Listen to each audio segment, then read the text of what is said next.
Hello, hello, and welcome to this week's episode of The Hard Choice, Simple Steps for Showing Up. My name is Brad Draper. I am your host. I am grateful to be with you today. I'm grateful for you. I'm grateful you keep showing up. You keep showing up to these episodes. You keep showing up to life. You keep showing up for yourself and for your family, for your friends, and for all those people that told you you couldn't do it. That's somewhat what we're going to talk about today. Bear with me. I'm really tired. I'm on like 3 hours of sleep, 19, 20-hour day kind of things. And I'm exhausted. So I'm caffeinated. I took a nap for 15 minutes so I can get this done. But that is life. That's what we do.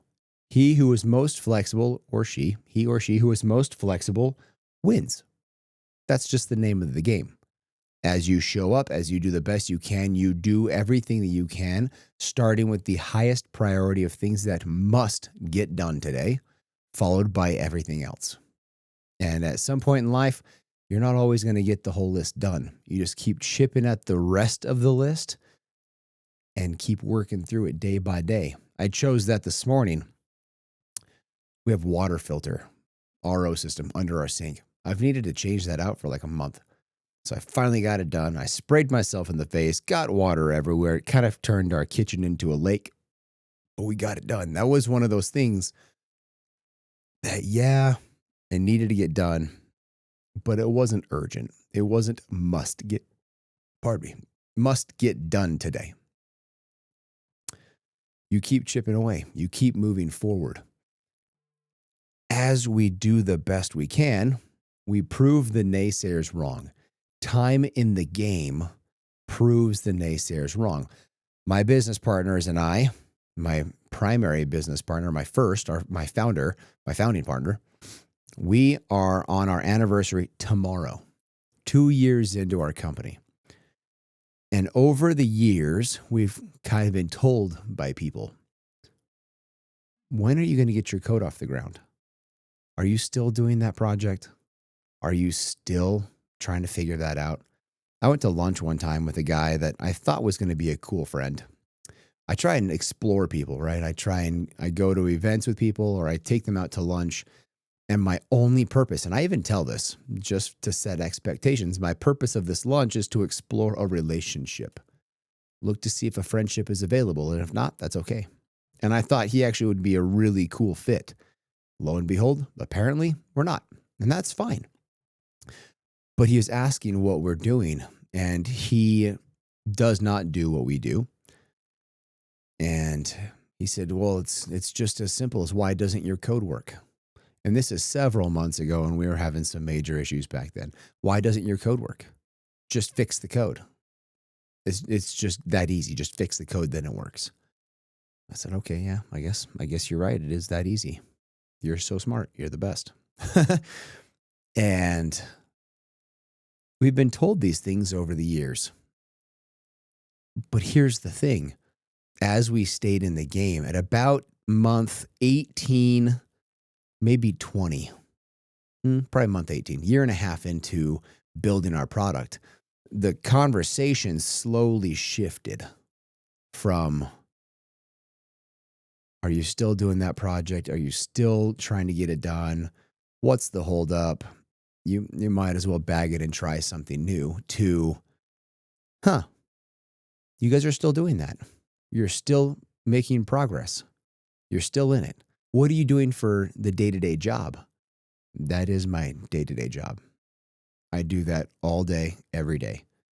Have for, at that point in time, 18 months. At this point, 1 day shy, I recorded this episode already once.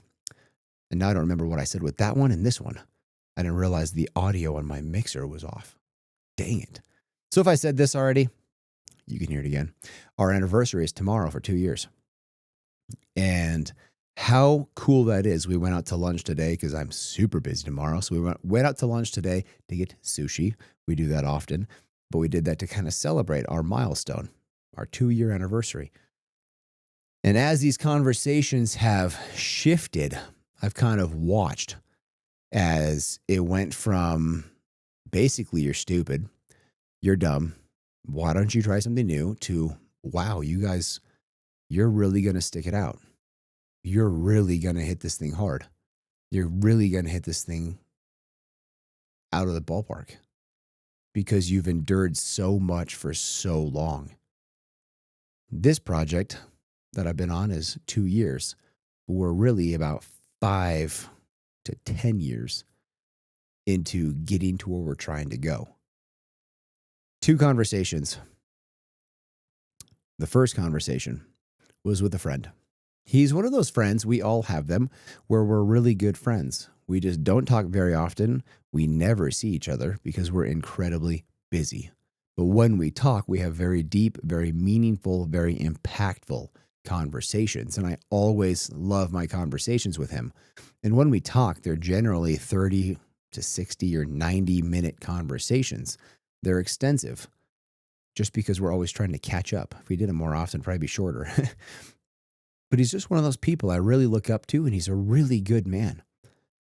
And at the end of our conversation, as I do with pretty much everyone, I say, how can I help you today? How can I best help you today? What can I do for you?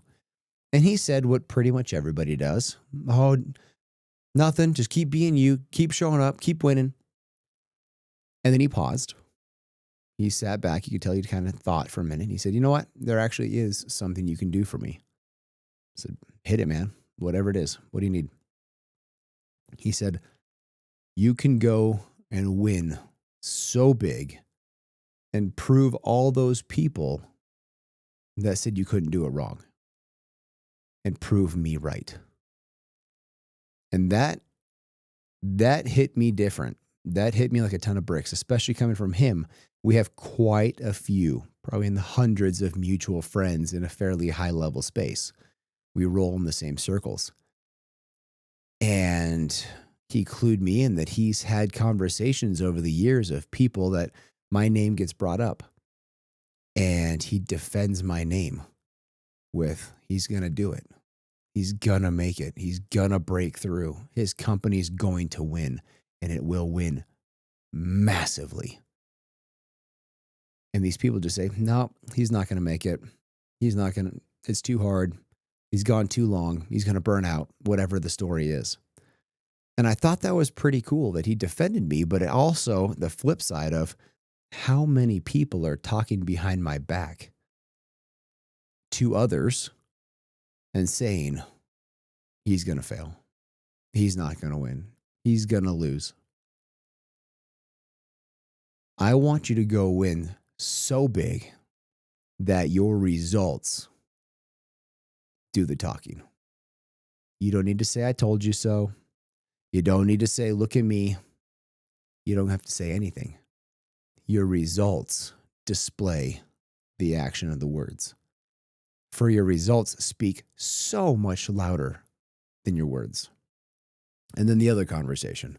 Really good friend. He's one of my mountain biking homies. We ride all the time together. And he asked, how are things going? What are you up to these days?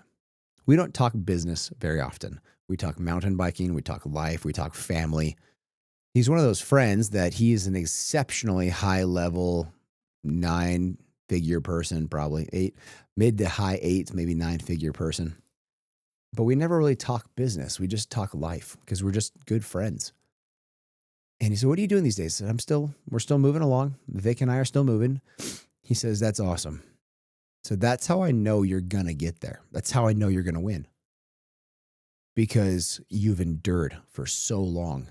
That's all you know is just winning.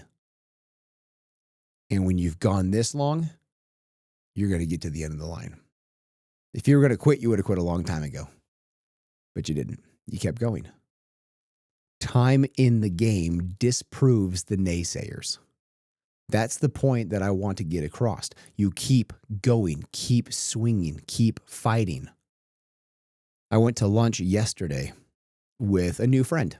As I've said before, during this episode, I take people out to lunch to explore relationships. And this is a particular person. There's actually a little lesson in this, actually. There's a particular person that I have met at events. He remembered me by name. So I saw him at an event, met him once, and then I saw him months later, and he said my name, and he ran up and gave me a hug. And that stuck out to me. And so I pinged him. I shot him a text. I said, hey, dude, I've been thinking of you. Let's go to lunch next week. What's your best available day? So it happened to be Tuesday, yesterday. And we went to Chipotle. And I told him, as I tell everybody at the beginning, to set the expectation of the lunch. Hey, man, I just want to build a relationship. I just want to get to know you. Tell me about you. Tell me your story. This particular person is the general sales manager for an exotic dealership. They sell exotic cars. And my meeting was a little dual purpose because I care about him as a person. I'm a relationship-based person. I don't really like transactional interactions. I prefer relationships and to maintain those. And I told him that. This person also is that general sales manager. And I told him, at some point, you will see me at your work because I'm buying cars through you. He said, man, I'm excited. I'm excited for when I see that. And then he started relaying about all the different clients that he's had over the years because his Rolodex is huge. His book of business is massive. And it's the wealthiest of Utah, which is pretty cool. But he said, man, so many people have started businesses and exploded the business or IPO'd the business or exited the business and watch them just go from slave away to explode and come in and buy a bunch of cars. And he was explaining how cool of a situation for him and an experience for him that is. And he was doing so in a way to somewhat lift me up, which was awesome. But you have two different camps, right? You have the camp that mocks you, makes fun of you, is unresourceful by nature.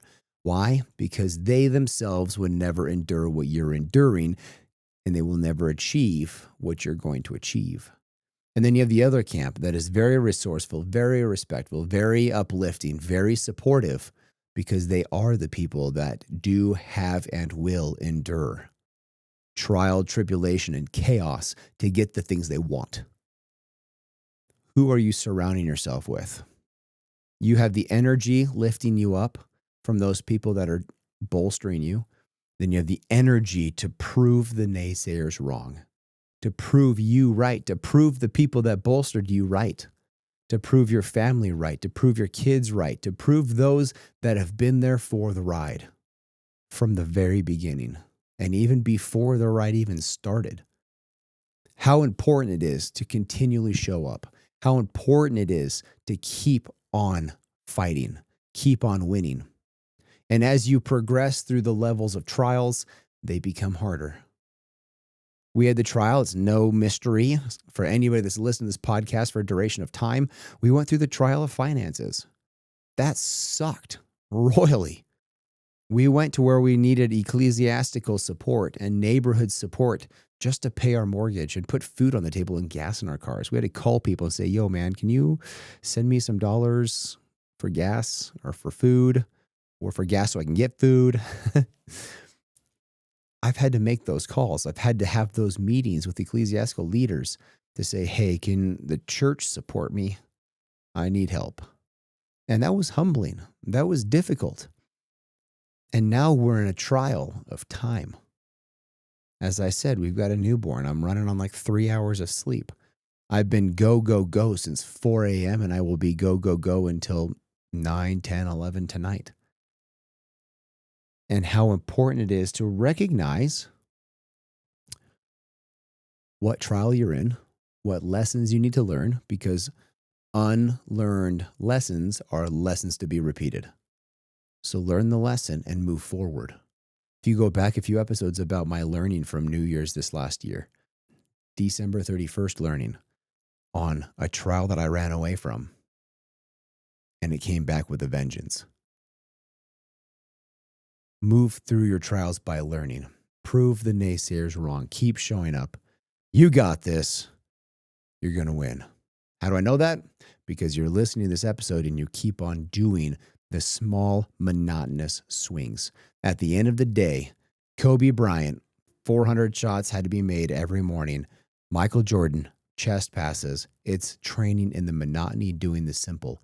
When you do the simple, monotonous tasks over and over and over again, is how you win. You don't win with a grand slam. You win with singles and doubles. So share this episode with your friends, with your family, with those you feel that need it, want it, can learn from it, or that they can share it. It's the only way this episode or this show even grows is from you. I'm thankful for you. Let's have a conversation. You can find me on social, Mr. Brad Draper, on all platforms. Like this thing, subscribe to it to download it for future listenings. Until next week, I love you guys. Bye.